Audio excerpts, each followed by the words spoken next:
Hey everyone, good day everybody. How is everyone today? A little bit far away today. Again, the cameras are not central, Andrew. Oh my goodness me. Come on, Barry, get yourself sorted out. Get yourself sorted out. There we go, that's better. How's everyone today? Hope you can hear me. Hope everything is hunky-dory. Everyone can hear. Please just let us know in the chat. And then obviously, more importantly, can you see Louise? You obviously can see Louise. Can we hear you? Can you hear me? Can you hear Louise? Can you hear me? That's the best thing. Can you hear me, mother? Good, good, good. Good, everyone, good. Everyone's all on. Back to our regular. It feels like ages since we've been asked to do Q&A. It's only been 2 weeks, but it feels like longer, doesn't it? It's been like three weeks since we've done one, isn't it? So it's been 2 weeks. 3 weeks since we've done one. 2 weeks. Oh yeah, 2 weeks off. Yeah, We've we're had not off, but doing the workshop. Yes, we were off. We just had our doubles in place doing it, didn't we? Yeah. That'd be nice, wouldn't it? We get so much more done. Yeah, but it has been ages. I've been looking forward to this actually. Yeah, because it's I enjoy the workshops, but we try and behave a little bit better, don't we, on the workshops? A bit more serious. Oh, Jules saying loved the workshop. Oh, that's good. Good, good. So glad, so glad. We've still got one or two technical problems with people who may have paid for the workshops to do with permissions on the site. I think I have it sorted, but we just need to tart up the page a bit now. Yeah, well, it's not really a problem. It's just... It's not a problem, but anybody, sure you have access but anybody who has paid still can't watch it at the moment. That's what I'm saying. Rewatch it. Yeah, but you will be able to, yeah. Yeah, but they will be able to. Working hard on that, yes. Super. Voices Forever saying the workshop was great. Oh, brilliant. Oh, great, Anamco. Glad you enjoyed it. Good. Because we're going to be sending out, we still haven't sent out the follow-up with the useful links and the... We're still trying to get this done. Yeah. In fact, whilst we're on here, I'll just message Steve and tell him that bit works in a minute. Okay, so talk amongst yourselves or talk to Louise. Okay. Louise, what are we going to be doing today, Louise? What are we going to be doing? Just a general Q&A, I think. I've got some bits and pieces to show you. I've got a couple of workbenches, and we were talking last time about thrift store, jumble sale, I don't know, charity shop, lucky finds. So I've got a couple of things to show you as well that Susan has sent me. But something has happened in the last, when my story, my little cautionary tale, Yes. A customer brought in, it's not really a thrift store sale, it's just going to lead me on to something else, but a customer brought, because I've been dealing in pre-owned jewellery for a few months now, haven't I, in the shop. Yes. And a customer brought in this lovely, probably 1 carat diamond ring, white gold, really, really nice. Brought it into us for a price to purchase, I guess. I don't really know much about the backstory. What I do know, it was taken to another jeweller's before it was brought into us, and that jeweller offered a price, I think it was about £1,200. It was, yes. Pounds. I can't remember the exact amount, but it was basically the correct market value for a diamond of this size. So for whatever reason, she didn't, well, I know what the reason is now, but she left, having not sold it to them, came into us, and we were a bit like, something's not quite right. So, shock horror, it's not a diamond. It tests as a diamond on a diamond tester. It is a convincing fake diamond, but it's not a diamond.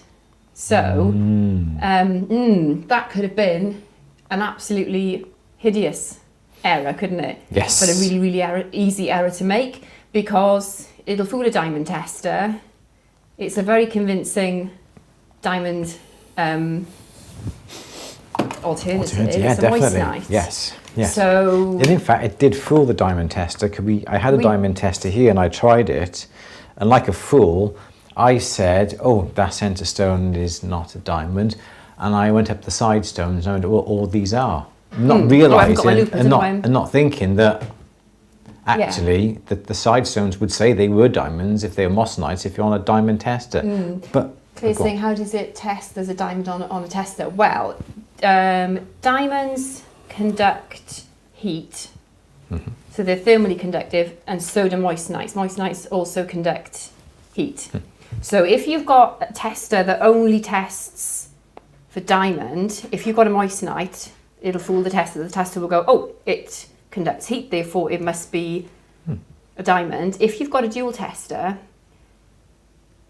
I'll say you can say that it'll detect it. They're notoriously inconsistent, and they do make mistakes. So I would probably this is all leading somewhere. So yeah, a moissanite will also conduct electricity. So a dual tester will test the stone. It'll go, oh, it's thermally conductive, therefore it's a diamond. But actually, it could be a moissanite. So then it'll test it for electrical conductivity as well. yes. So that's how it knows. But And if it doesn't- a lot of tests aren't dual. They And will if it just test doesn't for. conduct electricity, well, then it tells you, okay, but then that is a diamond. Yeah. But if it goes, hang on a second, it does heat and it does conductivity, in that case, it must be a moissanite. Claire's saying, did you guys just tell from the look of it, obviously from your experience? So this is what Louise is coming to. This is the interesting thing, because people have looked at this who we know have a lot of experience, but also thought it was a diamond. I think just based on the diamond tester. Yes. But I was really pleased with myself. Yeah, there are moissanite testers on the market, Susan, but they, again, They're not reliable. 100%. They're absolutely not, because they can be, lots of stones. There's all sorts of funky things going on. So, there were certain features in this stone that made me know that it wasn't a diamond. Yes. And the only reason I know is because Kerry Gregory taught me what to look out for. And Yes. I can't tell you what those things are, because that's for Kerry to teach you, not for me, because I'm not Can't a I gemologist show? or teacher.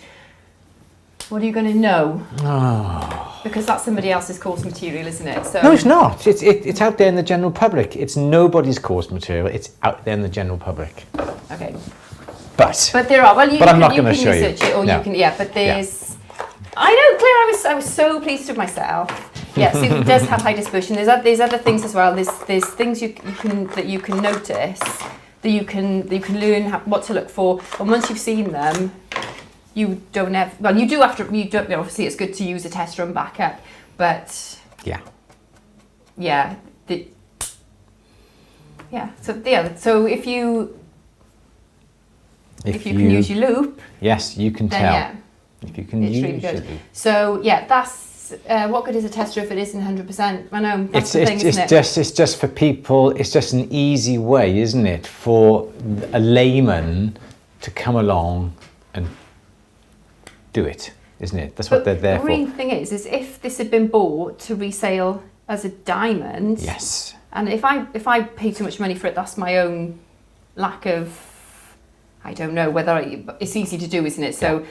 But then if I sell this on as a diamond and then they later, I mean, God, that's a horrible The mistake, isn't it? implications comes back, yes. Yeah, moissanites aren't cheap, but they. I mean, even if you can't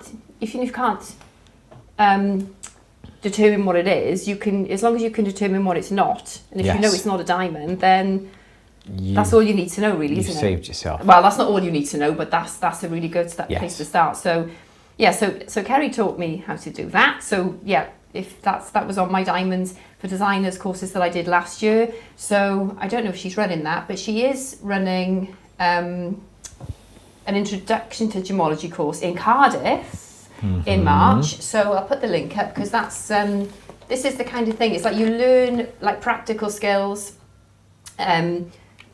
which help you day to day, and that's just one example of how that's. But wasn't it easy though? Once Once you know and you know what to look for, Yeah. it is easy to look and to note the characteristics. Yes, Definitely, yeah. Yeah. And it's like anything else. It's easy when you're shown, when you know how. So the course in I've told Kerry, she was really pleased. Yeah. So the course in March is in Cardiff, and it's Introduction to Gemology. Did I just put the link up? Yes. So Indeed, there's the link if anyone's interested. It's going to be a really, really good course. It's based on the Polariscope, part one which is a fantastic piece of gemological equipment which will help you to start identifying gemstones. So this is the thing. The point I'm making is you'll get an awful lot out of the day, and there'll be practical skills which you can actually go away and use straight away. Yes. So it's going to be a really good one. And if you're an At the Bench member, you could combine it with a trip to Estremadura to visit your favourite bench jeweller as well. To see it, exactly. Yeah, so if you are going, just let us know and call in and say so hi. Hello, yes. Claire's asking, do you have any loops you recommend? We've got some loops on our store, Claire. We've got black nickel ones and shiny nickel ones, 10 times lens, and they are good. They are good. They're not top quality, but then you've got to pay an awful lot of money for tip-top quality, haven't you? The triplets are expensive. Yeah, sorry, I was looking at the chat there. Yeah, so yeah, absolutely. But the ones that we sell, they aren't expensive.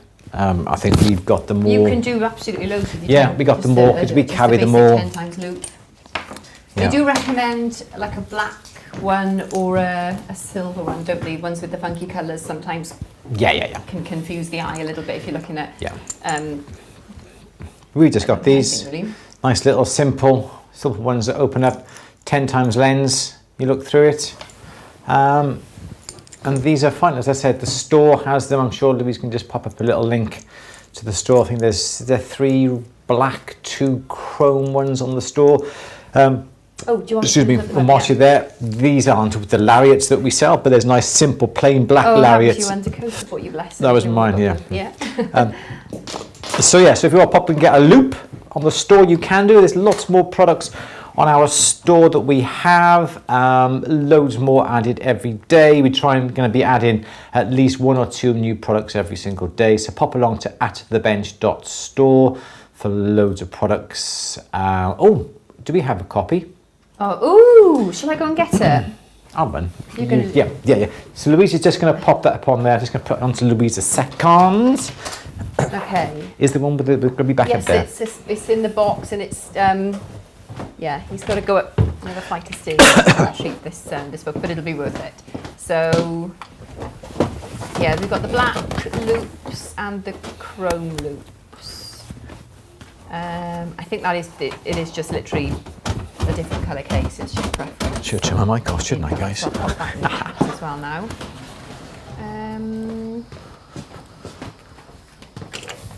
Good. Okay. And one other thing, have you finished? Yes, I have, yeah. One other thing, I should turn my mic off then, you hear me go into the storeroom. One thing that we... up the stairs. Don't tell people where it is, it's the storeroom. What we've got also to show you that we have come across is this. This is the Jeweler's Bench Time Tracker. Titles are so confusing these days, aren't they, with some of these? So this is the Bench Jeweler's Time Tracker. This is an awesome book. This is by Chamomile Press. You'll be pleased to know that we sell this book on the store on atthebench.store. What is it good for? It's an amazing notebook, £9.50. Go on the overhead, the Jeweler's Bench Time Tracker, time spent at the bench. And in it, it's really, really good. It's very, very simple, but it has a place for all the information that you need to put down. For instance, so you're making a piece on the bench, you want to keep track of time, keep track of materials, techniques, and so forth. And that is exactly what this book does. It has a title here for the collection. You could call it the country collection, and this is the title. Grass, I don't know, I'm rubbish at these things. I don't know. So you have the item details and you write the SKUs down, like the individual numbers, materials used and the cost, process notes on here, then you have the time tracker. The time tracker is really good because it puts down like the process, perhaps piercing or marking out and polishing, setting, cutting, soldering, whatever.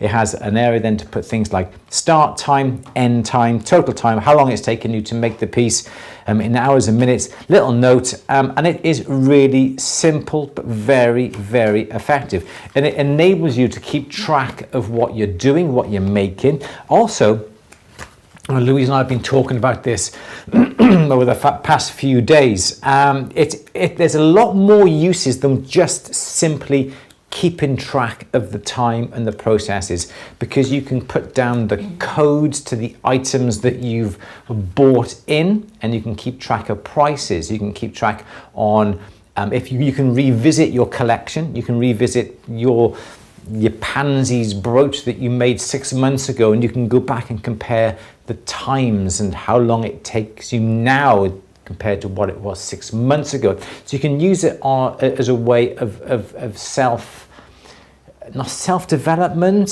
seeing how you're becoming more experienced and more efficient. That's exactly right. How much material you waste. I mean, these are all like extra applications, which, because we were trying to think of, suppose you fill that book and then a year later you go, oh damn, customers, I don't know, wedding anniversary, for example, when did I make their wedding rings? I want to send them, like, I don't know, it's your paper wedding anniversary. I don't know, just if you want to keep in touch with your customers.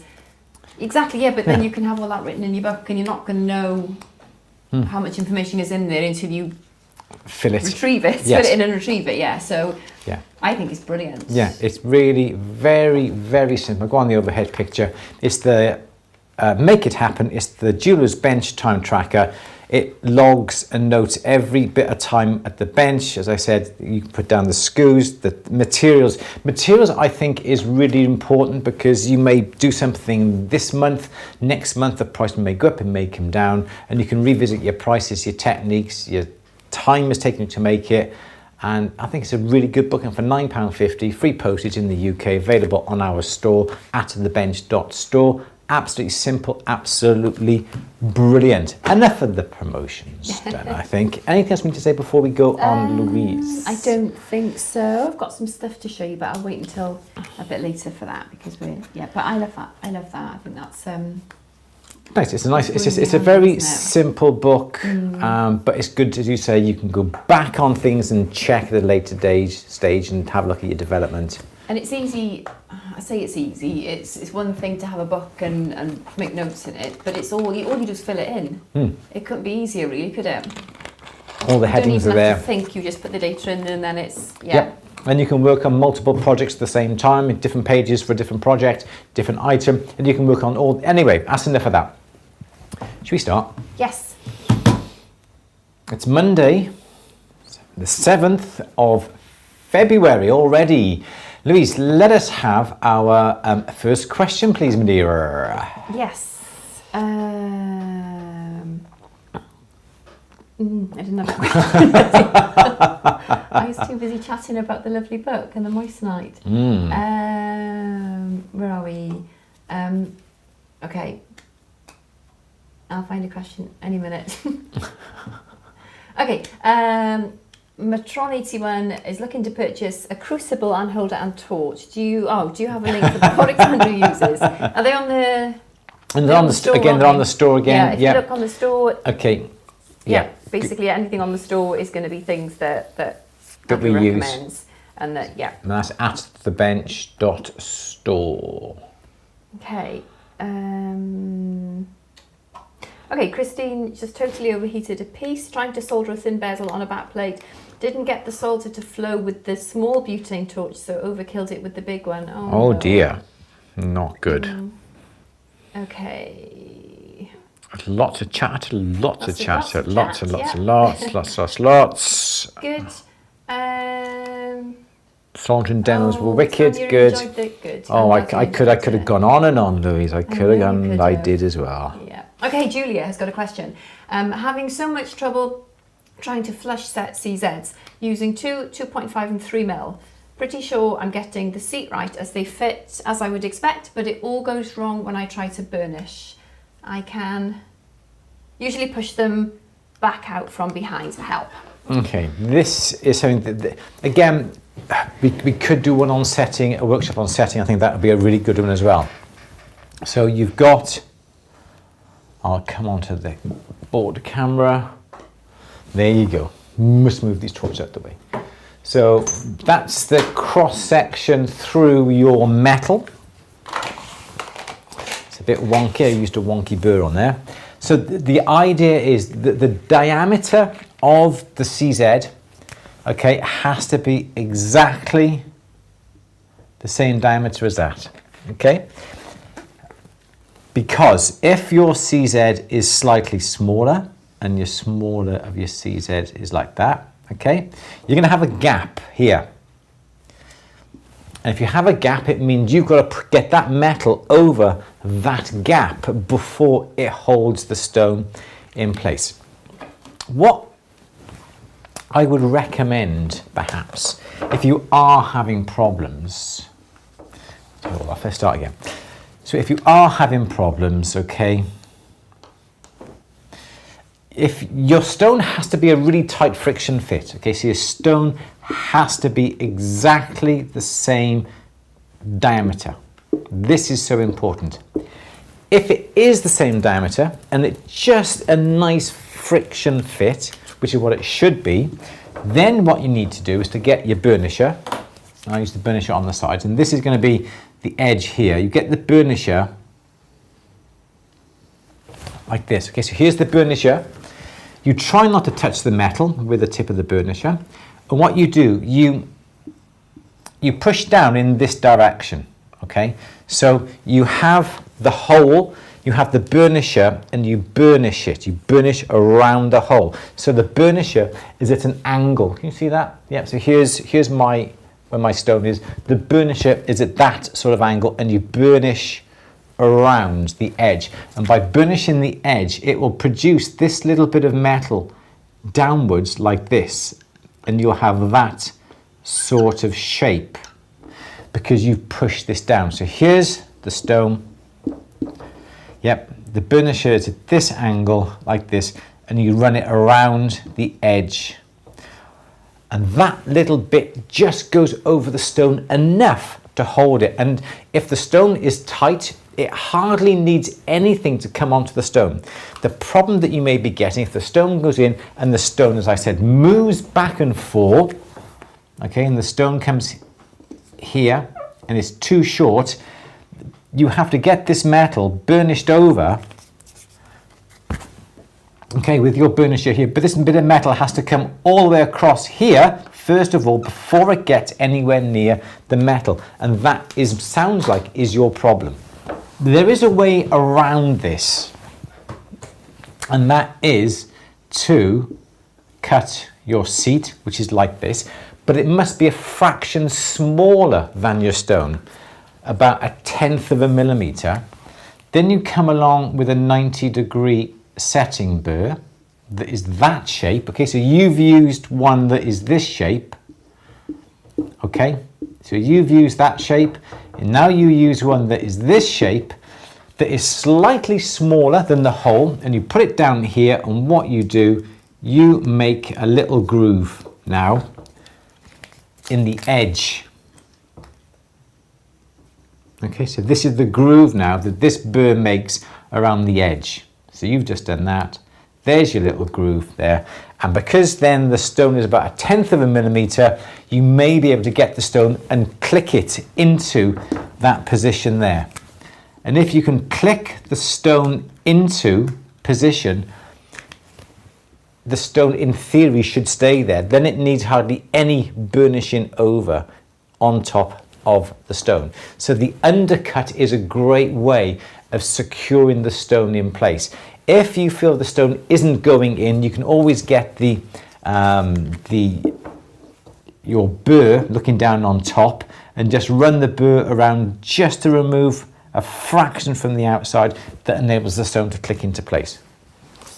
It's a really long answer to a very short question. So yeah, so try that. That would be my recommendation. But the stones, don't trust the size of the stone. Don't trust the size of the burr. Get yourself a vernier, slide rule. Yep. One of them. Again, we sell these again. I love constantly using one of these. You put the stone into place, you get the burr, you can put the burr into place. If the burr goes into the gap where the stone is going to be, okay, so the stone goes in here, you get your burr, put the burr in between. If you find the burr goes in and the stone drops out, the burr is too big. If the burr goes into place and the burr moves back and forth, you know then the burr is slightly smaller than the stone and you're all good to go. So never trust what the stones say, never trust what the burrs say. Use one of these and you then will be able to set far better than what you do purely just by relying upon what the burrs say. What the burrs say is never right. This pack here says 1.4. These are ball burrs. These say 1.4, if I can get one out. So now, if you say 1.4, we come along on here, and my gauge here comes in. If I twist that round, it says it should be 1.4, but it's actually 1.3, 1.36. So you can see it's not 1.4. So if you had a 1.4 stone and you use one of these, it's not going to fit. So always make sure and always measure before you drill any holes and burr any holes and set any stones. Louise, let's see if we have another question. Yes. Cool. Dylan is asking, has anyone used the really long / big stainless sewing needle for pick soldering? No. No? Just I wouldn't necessarily use stainless. Picks are normally titanium because the solder doesn't usually stick to the titanium where it may stick to the stainless steel. But give it a go and let me know how it goes. Yes, Lou. Okay.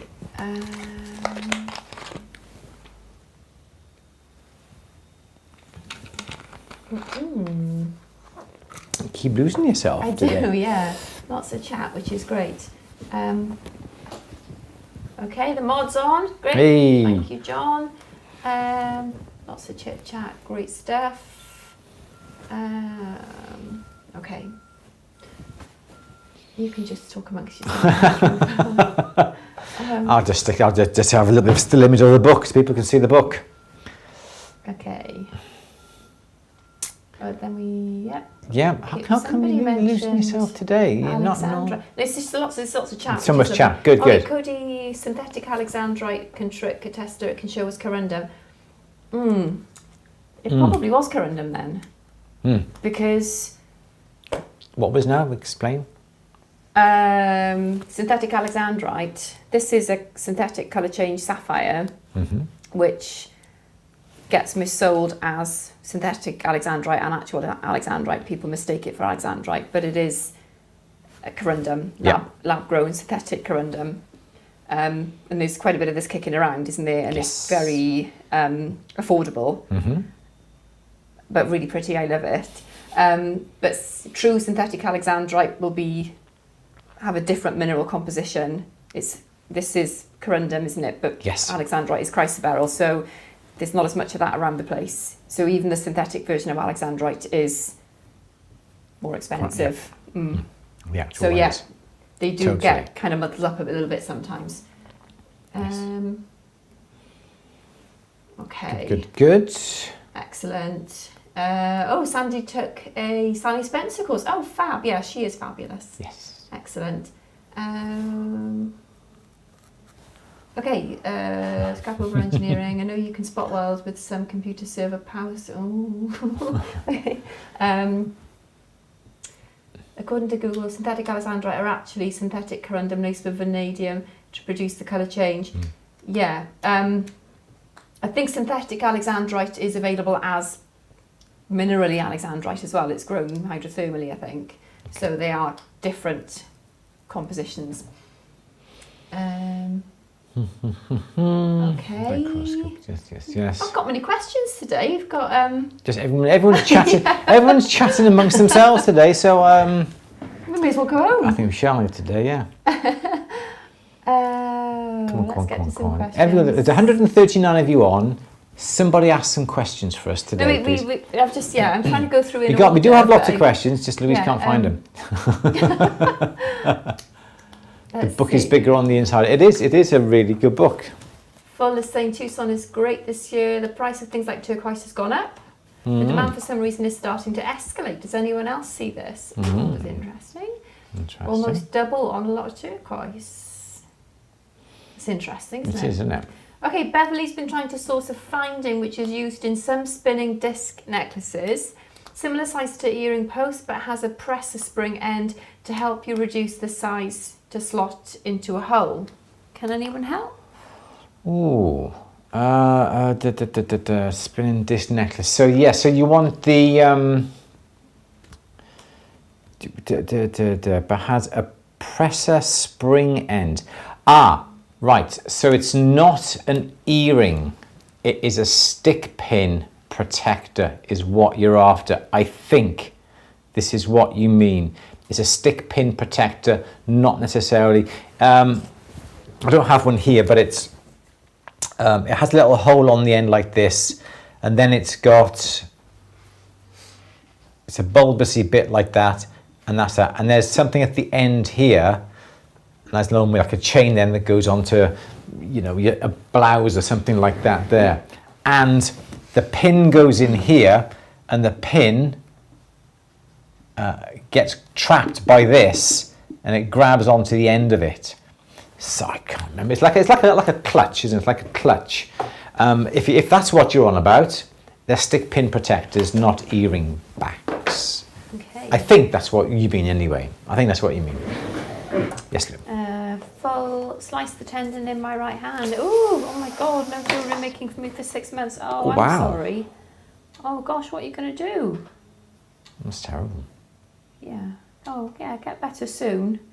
Claire is saying, what's the difference between easy and extra easy solder? Is extra easy strong enough to solder a basket setting onto a ring?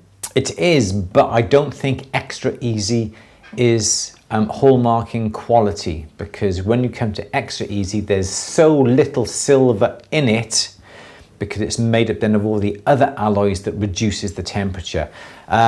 Extra easy is often used in repairs, because repairs then don't really have to be assayed, because they've already assayed, but you do have lowered the quality of the item. So we used to have extra easy, but we don't have any more, because you should be able to do everything with your 3 melting point solders. So yes, it does work. You should be able to do it, but if you try and get it hallmarked, it will fail its hallmarking. So I don't take any chances with anything like that at all these days. Yes, Lou. Okay, Salivate Truth is saying, what is that tool called that is used after burnishing a hole for the stone setting? It's a tool like a pick that goes behind the gem, and with a knock on the tool it shafts a small piece of gold hold in. Don't know. Ooh. Don't know. Don't know what that means. What's the tool called that goes? It could just be the bit that goes behind the gem, and with a knock on the tool, it shoots a small piece of gold to hold it in. Is that what it means? Don't know. Don't know what that is at all. Don't understand. Sometimes use a little pick to try and push things out from the back to make sure it's held into place. But I'm really not sure exactly what you mean. But you know, explain it a bit more if you possibly can, and we'll certainly read it. Definitely, yeah. Okay. Absolutely, yeah. Mark is on. Hi, Mark. I'm taking on a project. Can we talk platinum solder, polish, and anything else I may need to know? I'm taking on a project. Can we talk platinum solder, polish, and anything else? Okay, platinum. You've got to treat it as a completely different metal. You cannot use the same bustics as you use with silver or gold. You cannot use the same files that you use with silver and gold. You cannot use the same polishing mops that you use for silver and gold. So you have to buy all new tools to use platinum. You must not use your soldering bricks for platinum. The heat involved in platinum will actually burn these bricks. You have to have special soldering blocks specifically made for platinum. You cannot use these torches for platinum. You have to use oxygen and propane, or oxygen and acetylene, because it needs that extra heat involved to either weld the metal or to solder the metal. You mustn't use borax or flux or anything like that. Be very careful with your third hands in case these have got any flux on, because the flux or borax must not touch the platinum at all. Okay, so these are all things that you've got to be careful of. When you come to solder, you can solder or you can weld. If you're putting together a ring shank, okay, so you've got your ring shank here, okay, and you want to join it across here, Okay, so there's the join by here. So that's the join there. And you want to join this together. So that joint comes together. You can have it together nice and tight. You can use some platinum solder for that. But if it was me, I would not put any solder upon a ring shank. I would weld it. So what I would do is get a sliver of platinum, usually the bit that comes out from inside, and that is my sliver of platinum that I put between the joint, and the joint comes together nice and tight.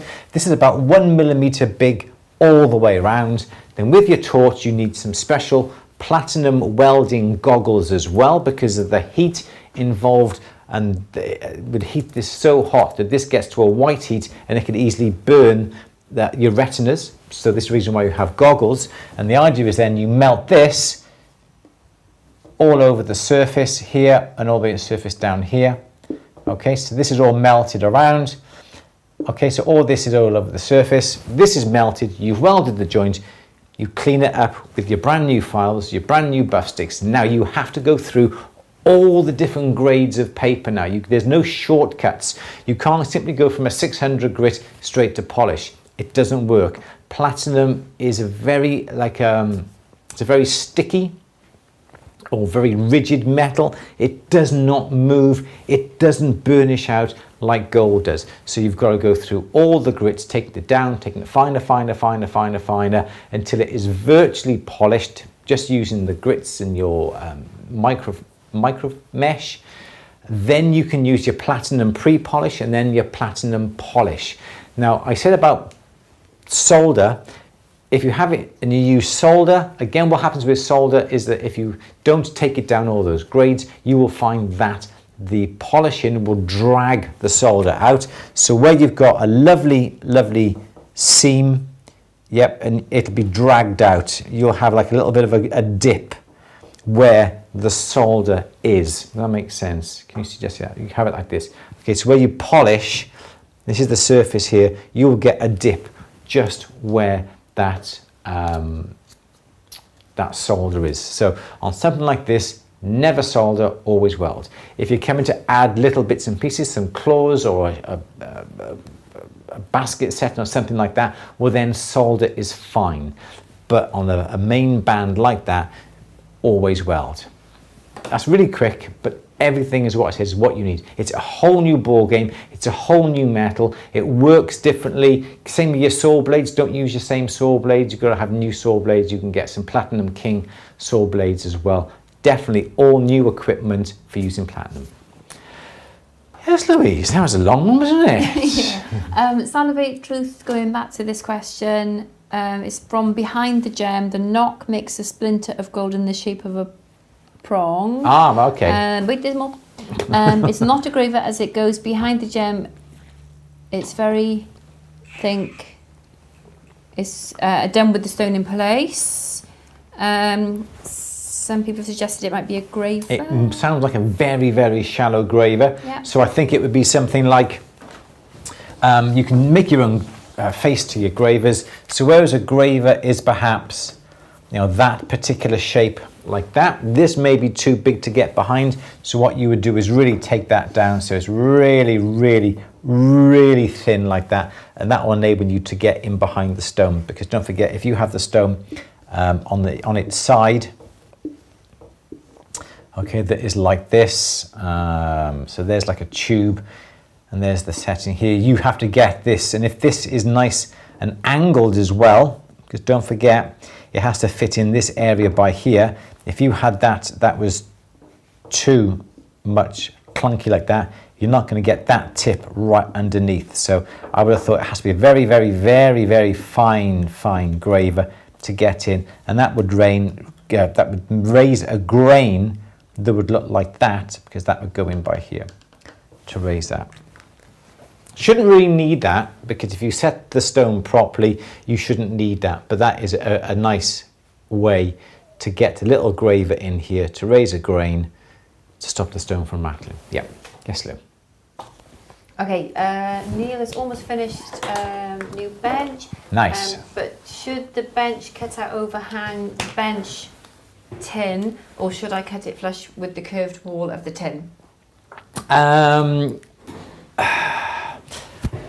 I would have the tin. Let's go on. Can we get the overhead one? How close are we here? You can't really see camera in on the book. How close can we go with this? Yeah. Okay. So this particular one here, the tin moves in and out. Excuse the mess down here. Okay. So the tin moves in and out with this. But what I would do is that your tin has obviously got a straight edge to it. I would not have that straight edge parallel with the outside of the bench because I want to try and get a little bit closer. This is not deep enough, really. I think this should be a little bit deeper, should come round in that sort of area down here.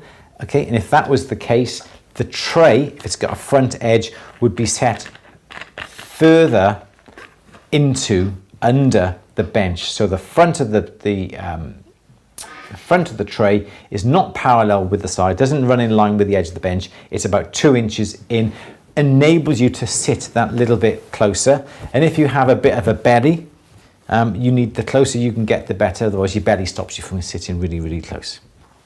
Yes. What are you looking at me for? Just in case I said anything wrong. No. You're on. Let's go, Louise. What's the next question?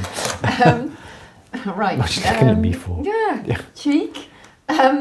Claire is saying, oh, no, sorry. Sandra is saying, do you have a video on At the Bench on dressing/filing new anvil tips for the hammer hand piece? I don't, but you can simply use your an old file just to file a shape. Then make sure you get a buff stick and make sure you polish it. It's just the same as perhaps if you've got a nail. They are quite soft. They're not hardened at all. You don't really need to harden it at all.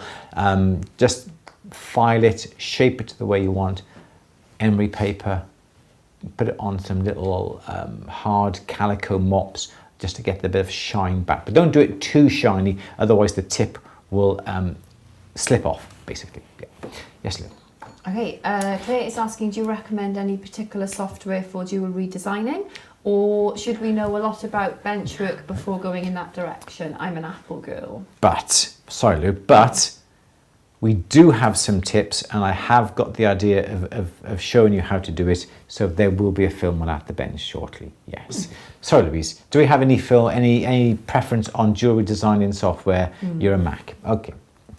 There's not much out there to be able to be used upon a Mac. We've just bought, we bought it a year ago, 3Design CAD software, and we bought it because it runs on PC. It also runs on Mac as well. So obviously you can't run both at the same time because you need a little dongle to make the software work. But we use this on a Dell laptop that we bought. We also use it upon a MacBook Pro and also an iMac as well. So I would recommend 3Design. It is not cheap, but it is an absolutely awesome program. The ring that Louise has got on with her Alexandrite, that was one of my little tests that I did. Sorry Louise, it's your synthetic. Should I have it here? I don't show my manky nails because I've been de-spruing today and it's terrible. So this is something that we did. It is really, really simple little project that I just did. Okay, very, very simple little silver ring. And the rings that we've put on the store, the oval ones, the rounder marquee, the pair of the square on our store, the practice settings and the ETs, we did all that with CAD software. And the most amazing part about it is that on the left hand side, then you have your tree of everything that you've done over, and here's your ring, and here's your setting and all this sort of thing. You've done it all fancy, and you put your stone up here. You start off with the ring builder. Okay, so the ring builder comes up here. You make your stone comes up here. You do the setting comes up here. So everything that you do to the design of the ring gets put in the tree. So you come along and you go, do you know what? Stone's the wrong size. I need it an 8mm instead of a 4mm. A lot of programs you wouldn't be able to do it, but this means you can go back to the stone here. You can put the stone as 8mm. It'll change that to an 8mm, and because everything is connected, it'll change the setting to an 8mm. So the idea is can build up amazing library and catalogue of pieces that you've designed. Someone comes along, I love that, but I want that in a marquee shape. No problem at all. Go back to your stone, put that in a marquee, 8x4, it changes everything for you automatically. Different finger size, because you've linked it all into the tree, you go back to the top, your ring size builder, it was a P, they want it a size L. No problem, change it here to an L, it recomputes everything and it will produce that into an L. So everything is linked, and you think, oh, this is so much like hard work. But the more you do it, the quicker you get. I spend half a day, 1 day a week doing this, and I've done a 3-stone, I've done a cluster, I've done the ring that Louisa got on, I've done some eternity bands, and it is brilliant, but it's expensive. It's like £6,000. Yes, but go on. But once you've built up that library of patterns or blueprints, I don't know what you call them, you've got those patterns, and you can just use them for anything then, can't you? Yes. You can use them at time and again, you can just customise them quickly and easily. Yeah, and it's quite because I was being really cocky. I was, and you oh, the wrong one again. And the section of claws of Louise's imitation synthetic alexandrite, instead of making the section. It's synthetic sapphire. Sorry, synthetic sapphire. Colour change sapphire. Okay. So instead of having the section of the claws round, which I could have done, I decided to have the section of the claws that section. So every claw is this particular section. You want 4 claws? No problem at all. Go back to your tree, change it to 4 claws, it'll all get recomputed. It's as amazing as that. You can change the shank into a thin shank, thick shank. You can change the shank into an oval. You can change the shank into that sort of section. You can change it into like a loaf of bread, or it is amazing. I've only just touched the surface, but there are so many things you can do with it. And it is, I do look forward to my, what days do I have? Thursday mornings, isn't it? Thursday mornings, because I go through all the tutorials, and it is a brilliant program. So the program is 3 Design. So going back to Clay's question, do you need to know a lot about benchwork before going in that direction? It does help. I think you probably need to know limitations of the materials, don't you? The metal, yes. Yeah, absolutely. But if you can do it, it's knowing about casting a little bit as well, and what's possible with casting, I suppose, isn't it? It is, because I made the bezel wall thickness. It's just that little bit too thin, because you also have to allow for shrinkage as well when it goes up to the casting company. The casting company gets an STL file, that's the file extension, and from that they then will produce the rings or the pendants or whatever for you from that STL file. Again, with this program, it is an amazing program. You can design it, you can measure it on the screen, it'll work out what weight that particular piece is going to be in platinum, red gold, white gold, 18 carats, silver, palladium, it'll work it all out for you. So say you want to make something, you want to stick under the hallmarking of 7.78, you can work on a design, you think, oh, that's just a little bit too heavy. Tell you what I'll do, I'll just make that shank a bit thinner, or I'll hollow out that bit of section, and you can make the actual piece then exactly the right weight for you, or for your customer, or for your hallmarking laws. Yeah, so there we go. 3 Design, absolutely definite. Good. Next question, please, Lou. Cool. Shirley is saying, do you ever use an agate burnisher, and is the advantage to using one, or is it just a gimmick? No, agate burnishers are really good if you're doing something like Kembu, which is where you have the gold foil on top of your silver on a hot plate, and you burnish it. If you have a steel burnisher, the steel burnisher gets hot and it will sometimes drag over the foil, and perhaps drag the foil when you're trying to burnish it down, because that gets hot. If you use an agate burnisher, because it is an agate and doesn't conduct heat or electricity, not that actually matters, you'll find that the burnisher will stay cool, because the heat isn't being transferred onto the burnisher, because it is agate. You can also use an agate burnisher, again, when it comes to things like PMC, if you want to burnish the PMC as well. So they're not really a gimmick, they're quite a specialized piece of equipment. So if you are just normal burnishing day to day, just have a steel one, because if you drop it, you will break it, it'll snap. So always keep it to one side, and I don't have one, but people do say if you're doing Kembu or have to burnish on top of heat, always use an agate Yes. Good.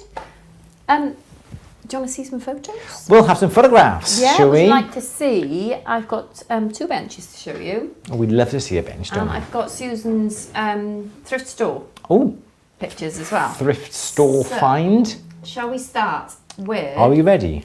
No, not yet. Yeah. Be ready already, are we? Yep, ready Laptop, already. here we go. Okay. This is Mark.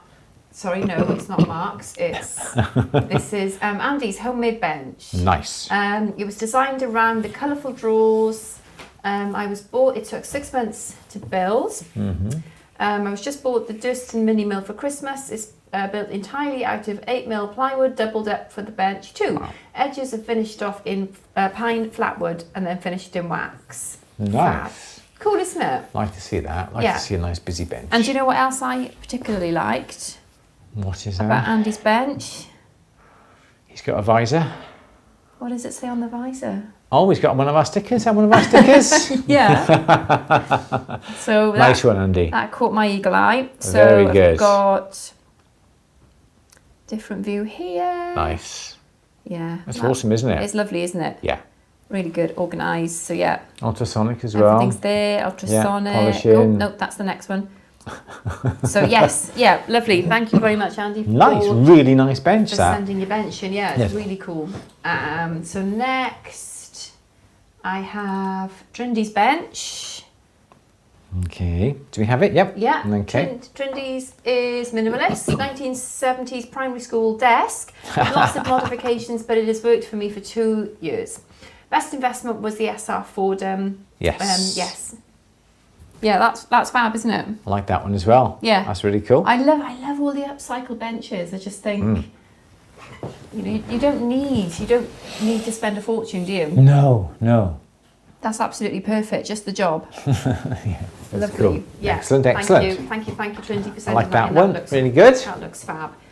So, And you're watching it the next day because you're in Tasmania. no, I think Trinity is on. Oh, she on? Yeah. Oh, wow. Well done. so. Nice one, Trinity. Trinity was on. Yeah. So Quite I think big now. Susan's here. Yep, Susan's here.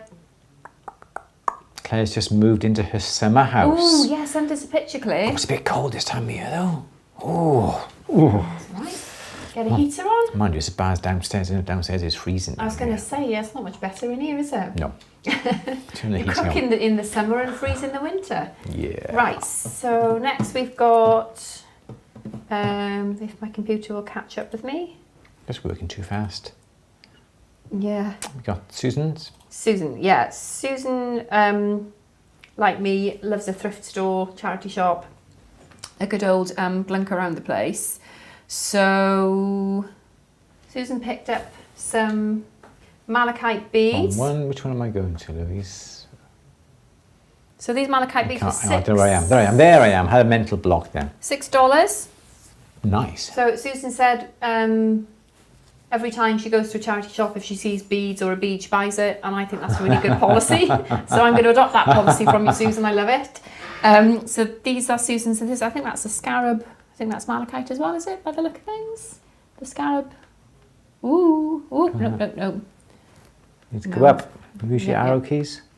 Oh my goodness, here we are now. I can just, there we are, I'm back. Okay, what's next? Cool. Where are my left and right buttons have gone? Okay, never mind, we'll do it this way. These ones are black round coral beads. Nice. Were given by Pan Am in the 50s when you went to Hawaii. Look at Pan Am. that. Wow. How Okay. beautiful are they? Nice. Given by Pan Am. Gorgeous, isn't it? That's not the kind of thing you're going to be able to buy anymore, is it? That's the thing. No, I wouldn't have It's thought so. incredible. Mm. So that's the coral. The cross. Oh, wow, look at that. Look at that. I know. Can I flip it? Yep. The cross. I love this cross. Absolutely gorgeous. Do you want That some is more good. information about the cross? What have we done with it? Yeah, lovely, gorgeous, isn't it?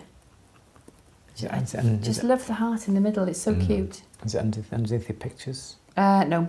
Okay. Assorted beads. Wow. They're fab, aren't they? The jewellery no more than $10. See, it's always worth if you're going past and you've got time, just pop in and see. Pop into a charity shop. Yeah, yes. definitely. I can't walk past them now. I've got to go in. Great. The earrings. I love these earrings.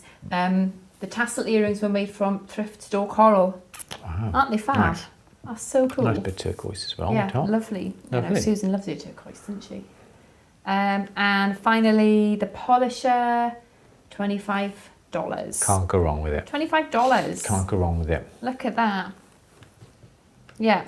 They're really good, isn't it? It does pay, doesn't it? It does pay. So just Absolutely. pop in and have a little look, because you never know. Lovely. So yeah, thank you very much, Susan, for sending in your pictures. Aren't they? Were Cool. lovely to look They're at really and good. lovely We to love share. looking at these pictures, don't we? Yeah, fabulous. Love to see what you got. Yeah, great.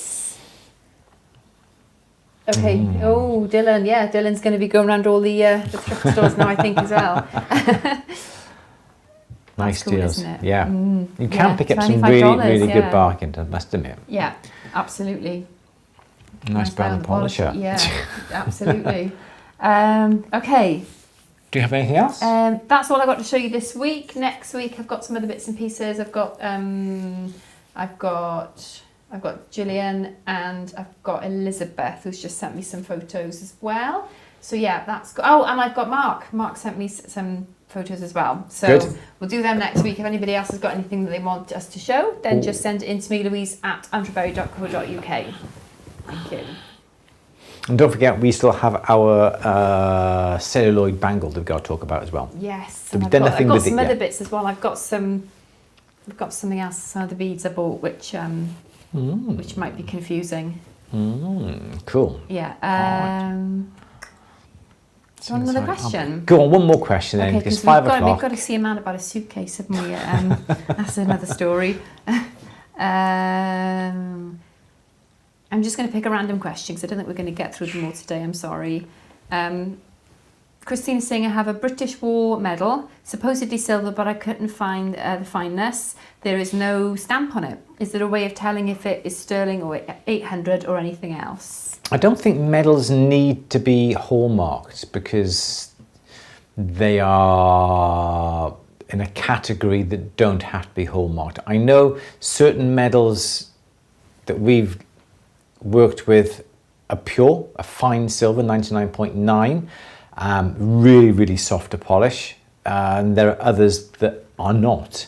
So I don't think there's any way you're going to be able to tell without physically scraping little bits off it and using your acid kit, your Troy testing kit. But then again, it won't necessarily tell you what finesse that bit of metal is. It'll normally tell you whether it's silver or not. It won't tell you the finesse. So I don't think there's any real way, unless you get one of your X-ray machines to tell you, or take it to your local scrap precious metals scrap reclamation specialist, and whilst you're chatting to them, ask him, can he test the metals with his X-ray machine, and he should be able to tell you. Yes, Louise. Elizabeth says I have a question about a technique. I'd need to send a picture. Send me a picture. Yes, Yep. send Louise a picture. Send me a picture. Please Cool. do. Voices Forever. What to do when string stones on copper and it gets very hot and melts when drilling? Stringing stones on copper and it gets very hot and Stringing melts. stones on copper, and what melts? And it gets very hot and melts while drilling. When drilling, sorry, I can't even speak. When the, drilling. the stone melts? String stones on copper and it gets very hot and melts Whilst when drilling. I'm struggling with that so much. And after all that, Louise, I'm not quite sure what that means. Oh, okay. What to do? So I do apologise for that. Sorry, it's probably me not being able to read. No. Susan saying I thought the malachite was synthetic, so I destroyed one bead to be sure. And was it? Because to be honest, I looked at it and I was like, look at this. Because I said to you, that's stripy. Yeah, like very really much. So was it synthetic, Susan? Because it looks crazy, doesn't it? Yeah. Well, going back to the medals, the medals that we've dealt with have been pure. but there's also copies of the medals on places like eBay that sell them. So if you look upon the War Memorial's website to see what that medal should be, it's still no guarantee that that medal is what it should be, because it could well be a copy. And so many copies are being made because you're not going to walk around with a fine silver Air Force. I was just going to say why they make copies, but yeah. Air Force badge, memorabilia, reenactments, stage plays, that sort of thing. They're going to be copies. So you may have a copy, you may not. So that is not necessarily guaranteed. Let's have another question. Sorry. Yeah. Where did we get to? Oh, Christian said it doesn't even say on the official site. No. Oh, doesn't it? Okay. Julia's saying, is there anything to be aware of if buying gold bands at auction for melting and reusing? Do I need to cut out the solder joint? Yeah. Ideally, you should always make sure that you heat up the piece, warm up the piece. If it has a solder joint, it'll always show as a line. Then just simply cut through that solder joint. That's always the best practice, because I had a 22 carat wedding band in the early days. I was just melting it down, remade it up, and it failed the assay in this country because it was a fraction below 22 carat. Why? Because I left the solder in it and then I resoldered it. So you always have to do it. Would they assay it as like 18 then? They would have done, but then there's always a chance then that your customers go in, well, why is it hallmarked 18? I gave you 22 carat, why isn't it 22 carat? So you've always got that problem. So what I did, they said it's failed it's literally a percentage less, and they said we can't do it. What do you want us to do? As Louise said, we can hallmark it 18 carat, but no, this should be 22 carat. So I had it back, melted it down with a little bit of pure gold to raise up the finesse. Then I remade the band, resoldered it, sent it off, and it passed. And then you never did that again. And I never did that again. So always make sure that you cut through. And if once you've warmed the band, you just got to warm it so it slightly discolors. As soon as it starts to discolor, stop. Don't put it in the acid because you're going to get all that discoloration off. Leave it on your block, let it cool down, pick it up, have a look, and the solder joint should show if there is a solder joint there. Yes. Let's have one more question. Okay, I'm going to look for Marcia's question. Okay. Ooh.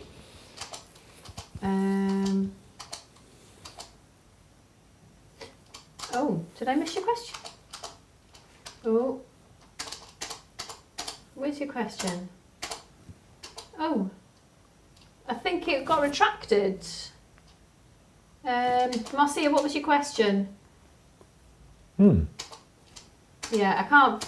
Yeah, Susan, I can't. Somebody brought my attention to it, but I can't see it. Sorry, Marcia's question on measuring for square rings.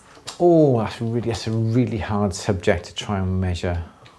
That's not a good one to end on, is it? No, but it is really hard. It's really hard because your fingers aren't round. This is the thing. Your fingers are not round, so don't even think about, well, the ring should be round. Your fingers are pretty much sort of that shape. Do you, oh, sorry, I've got it now, Marcia, thank you, lovely. Do you know how to determine the length of metal needed for a specific size for a square ring where the outsides and insides are both square? Yeah, you knew that anyway, didn't you? So if you're doing a square, it is really easy because you measure that, measure that, measure that, measure that, and that's the length that you need. The problem is you don't really want to have rings that are exactly square, because if you measure this across here, that is not the same as this across here. So if you made a ring in a size P and you go, do you know what, I'll measure that, that's the right size P. You measure that distance and I'm going to make a square ring with that distance exactly the same. It is not right because that circle fits within the square. And as your fingers are this shape, your finger actually takes up some of the gap in the outsides.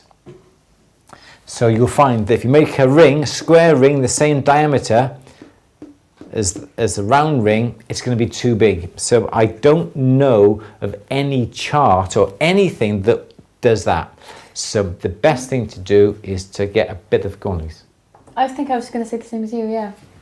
Is get a little bit of wire, some binding wire, and perhaps make up a few little samples, some nice thick binding wire, and make up some samples that are square. Perhaps make them, I don't know, 14 millimeters, 13 millimeters, 12 millimeters, 10 millimeters, and so forth, and use those to see if they fit over a finger. Definitely, yeah. So there is no definitive answer to that, I'm afraid. But that was a really funny one to end on, isn't it? Yeah, one other one. Go on then. Yes. Okay.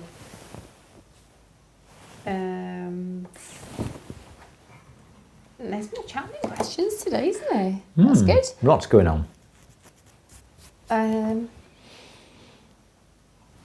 Yeah, last one.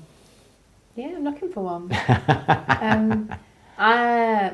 Braden is saying, I have read that mixed metal, Macume Garnet, will degrade if you mix noble /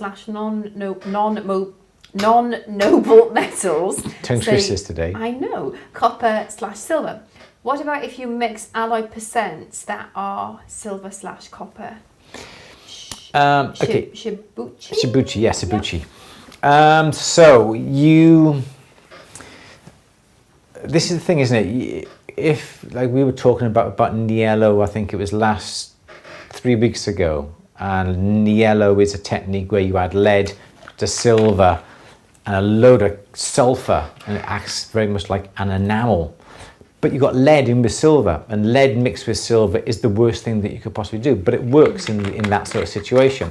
If you come to mix silver and copper, or gold and copper, what you'll find on its own, it should be fine. But if you wear it as a ring, the acid from the sweat actually eats away at the copper. So the copper will be eaten away, but the silver won't be. So that is the thing. I don't think they eat each other away on their own, but mixed with the sweat, the acid in the sweat, it will actually affect the copper. I don't know about Shibuchi. That was what it was, isn't it? Yeah. So I don't know. I really don't know have any experience about that. But that may be worth looking up. But yeah, if you've got a ring and it's an occasional use only, Macume Garnet, twisted silver, copper, you can wear it occasionally. Don't wear it all the time, otherwise it will sort of wear away. Absolutely. Okay. How about that? Good. Is that okay? Yeah.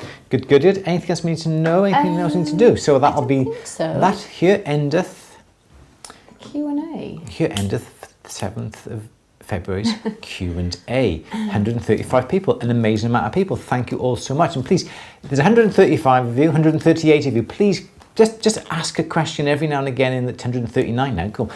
Just now I'm going. Everyone's coming on. So please ask some questions. We love have the questions. 140. There's more chat going on this week than wherever there has been. So thank you everybody else for coming on today. That's because of the bimetallic properties producing electrical current. Thank you, David. Wow. Really interesting. Jill, you sent me something on Instagram. I haven't checked my phone this afternoon. It didn't come through for some reason or other. So Jill, if you want to give me that, whatever it was, a picture or something again, please do send it. I do like it. There was a question about getting rings from finger. Yeah, because this came up. Do you remember somebody got a ring? I can't remember who it was. And it went on for a few weeks, didn't it? And yeah. What about getting a ring stuck on the finger? Yes, but you've got a method, haven't you?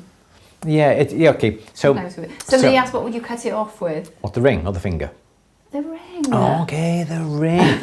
So what I would do, I would get a ring cutter.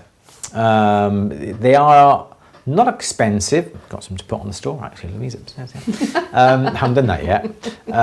So there is it would come in handy now, wouldn't they? It would come in very handy. So what I would do, this would be the last question, okay?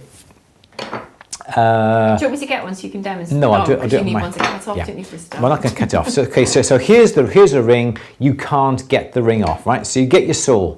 Okay, so you don't want to saw down this way because the saw is going to cut the finger. So what you want to do, you want to take the blade, you want to turn the blade. You can see how much I've used my blades. Look at that. You turn the blade so the teeth are on the inside.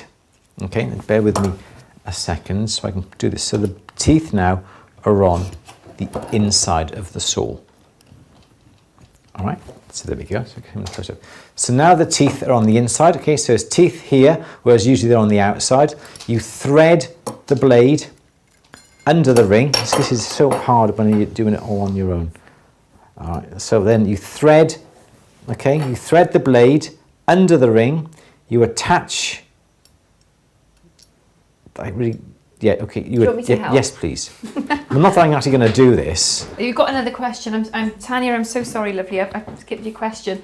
Okay. So you've got another question. All right. Do you want me to? No, it's okay. I tell you what. No, that's fine. No, that's fine. There you go. That's fine. That's all I need to do. Okay. So that would be how you do it. Okay. So the teeth now are on the top, and what you do as you saw back and forth, because the teeth are on the top here, it'll cut through the ring, and you keep sawing, and you keep pulling upwards, and it'll cut through from the inside. That's the safest way to do it. Do you want some help? No, I'm off now. But this is how. This is how much we use our blades. We get good wear out of our blades. Look at that. So yes, that's how I would get a ring off a finger if it is stuck. You can buy the circular saw blade, the bit that goes underneath the finger. You go and you turn it and it cuts through. That's great. They're expensive. If you don't want to buy one, a nice piercing saw, teeth on the inside, and you saw upwards. Yes, Louise, let's have our last question. I'm so sorry, please. Tanya.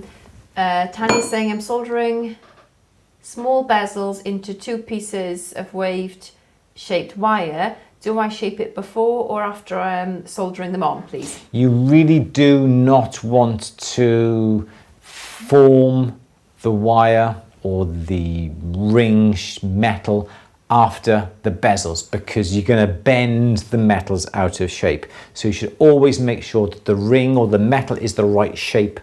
Then you shape the bottom of the bezel. So perhaps you've made up a ring and the ring shank is this shape, and here's the side view of your bezel. Let's do a bezel this way, shall we? So here's your bezel, okay, that is. Okay, so there's your bezel, looks like that. Okay, but what you have to do, this bezel is not going to fit on here because you're going to have gaps. So what you got to do is cut away the bottom of your bezel to match the curvature of here. So that will sit down on top of there like that. But you must not solder it on a straight bit, because when you bend that round, the bezel is going to do that, and you're going to be all over the place, and it's never, ever going to work. Does that make sense? So that's the ring, or that's the shape it needs to be. Don't do it straight. It's going to go completely out of shape when you bend it like that. And your 8x6, your 4x3, 2x2 oval, square, round bezels are never going to be the right shape because you stretched and you bent it in all different directions. So put it on after you've made the shape of the wire for the finger or whatever it is you need to be doing. There we go. Don't forget, wrong one, that's on me. That one there, that's a better one. Don't forget, grab your copy of the Jeweler's Bench Time Tracker. It is really, really good. And if you get bored and you want to have a bit of a doodle, you can colour in all the little pretty things around the outside as well. So we really do love this. Place for the collection, the title, the SKUs, the timing, the prices, the whole thing. Really good. £9.50, free postage in the UK. It's just less than A5, and you can keep it on your bench. Really good. We absolutely love it, don't we? And it's great to refer back to you to see how you becoming more efficient. You can keep dates in here. So, you know, Mr. and Mrs. Jones who got married back in March. Hang on, there's Mr. Jones. Oh, there we go.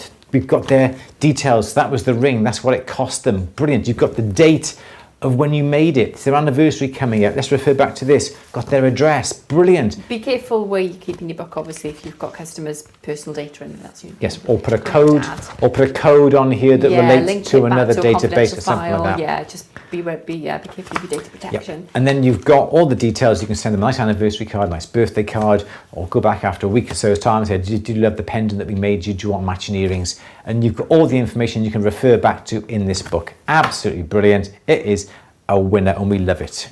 And we saw loads last week. We released it last week, didn't we? Yeah. Plenty more in stock. We bought a whole load. You can't get them from anywhere else. A couple of places, but we are the only suppliers in the UK for now. So you can't buy it anywhere else. You can only buy it from us. You can buy it from. You can buy it from the people who made it. Yeah, Chamomile Press. Chamomile Press. Yeah. Thank you, Reece. Yeah, Chamomile Press. You can buy it from us as well. Yeah. And don't forget, if you want to learn about gemstones and practical gemology, I've just popped the link on for Gemology Rocks' course as well. Nice one. Thank you so much indeed. When was and that? Cardiff Slush.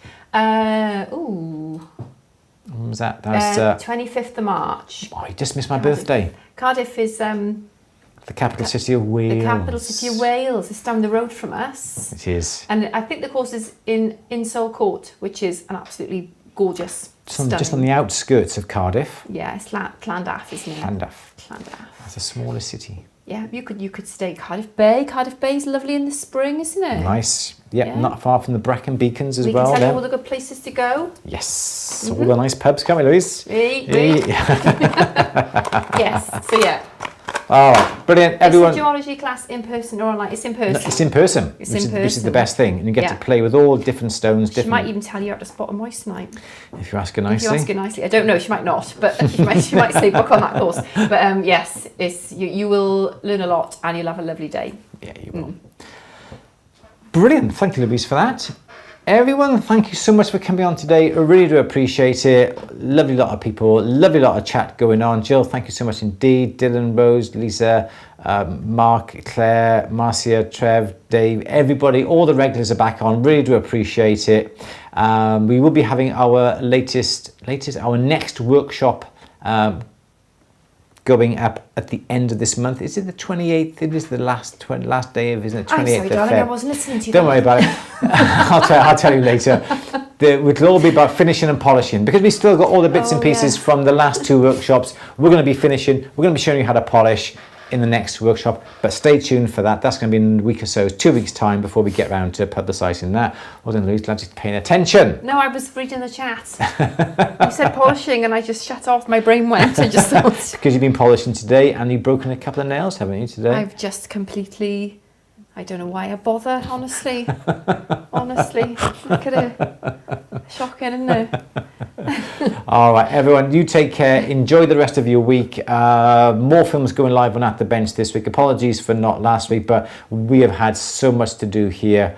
So yeah, more films going up on At The Bench later on this week. So thank you all very much. Everyone enjoy the rest of your week. Louise, do you want to say anything else? No, I don't think I do. No, just have a great week, everybody. And don't forget, send in your thrift store finds to louise@andrewberry.co.uk. I'd love to see them. And we would love to see what you find, what you're up to, and everyone, take care. Louise, say goodbye. Goodbye. Oh, you got a kiss this week as well. Not even I get them. So everyone, you take care. Have a lovely week. We will see you next Monday. But keep an eye out on socials. We're posting all the time. New tools going up every single day on the store as well. You can buy your loop. Anyway, I'm not going to go on. Store, atthebench.store. Go and check them out. Free postage on the Jeweler's Bench Time Tracker book in the UK. Everyone, take care. Enjoy the rest of your week. Again, say again, Louise, I wrapped it on again. Say goodbye. Goodbye. Everyone, take care. See you all next week. Ta-ra.